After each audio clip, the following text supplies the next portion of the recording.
నవమాసాలు మోసి కని పెంచిన కన్నతల్లి రుణం తీర్చుకోవడం ఎవరికైనా అసాధ్యం. మీరు పుట్టినప్పటికీ ఇప్పటికీ ఊర్లో అభివృద్ధి చాలా తేడా వచ్చింది. ఇంతకుముందు బాగా ఉంచుకునే పరిస్థితి మాది. అలాంటిది బాగా అందరం కలిసి కట్టకపోతుంది. కన్న తల్లితో సమానమైన పుట్టి పెరిగిన ఊరికి ఏమన్నా చేసి రుణం తీర్చుకోవాలి అనుకుంటారు ఎంతో మంది. నమస్తే, మీ పేరు? నా పేరు మల్లేష్ అండి.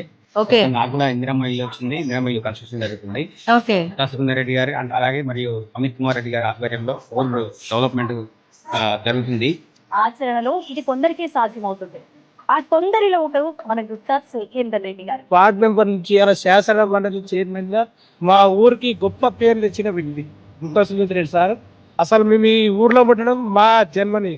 సాధారణ వ్యవసాయ కుటుంబం నుంచి వచ్చిన సుఖేందర్ రెడ్డి గారికి సొంతూరు ఉరుమట్ల అంటే అమితమైన ప్రేమ. సుఖేందర్ రెడ్డి చేస్తే అదే మేము అభివృద్ధి పనులని చేస్తున్నాం.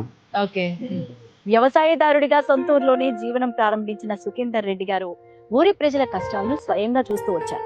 దీంతో సొంతూరికి ఏదైనా చేయాలనే సంకల్పం మరింత పెరిగింది.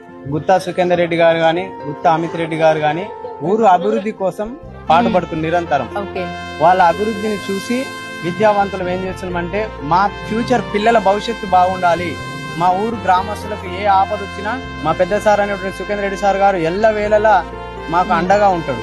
ఇక ఉరముట్ల గ్రామం ఎంతో కొంత అభివృద్ధికి నోచుకుంది అంటే అది గుత్తా సుఖేందర్ రెడ్డి గారి వల్లే అనడంలో ఎలాంటి అతిశయోక్తి లేదంటారు. గుత్తా సుఖేందర్ రెడ్డి గారు, గుత్తా అమిత్ రెడ్డి గారి సహకారంతో గ్రామంలో 80% అభివృద్ధి కార్యక్రమాలు, సీసీ రోడ్లు గానీ మిగతా పనులు మొత్తం కంప్లీట్ చేశాం మేడం. సొంతూరు రుణం తీర్చుకోవాలని తలచిన ఆయన గ్రామంలో రోడ్లు సరిగ్గా లేకపోవడంతో సుమారు 4 కోట్లతో సీసీ బీటీ రోడ్ల నిర్మాణాలు చేశారు.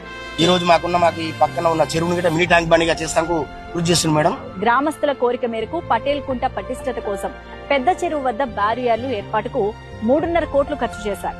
చెరువు కట్టకు కూడా మినీ ట్యాంక్ బండి చేయడం జరుగుతుంది. ఇలాయపల్లి కాలువ ద్వారా వాటర్ చెరువు నింపడం ద్వారా రైతులకు భూగర్భ జలాలు కూడా ఇలా పెరిగినాయి. రైతులు కూడా సంతోషపడుతున్నారు.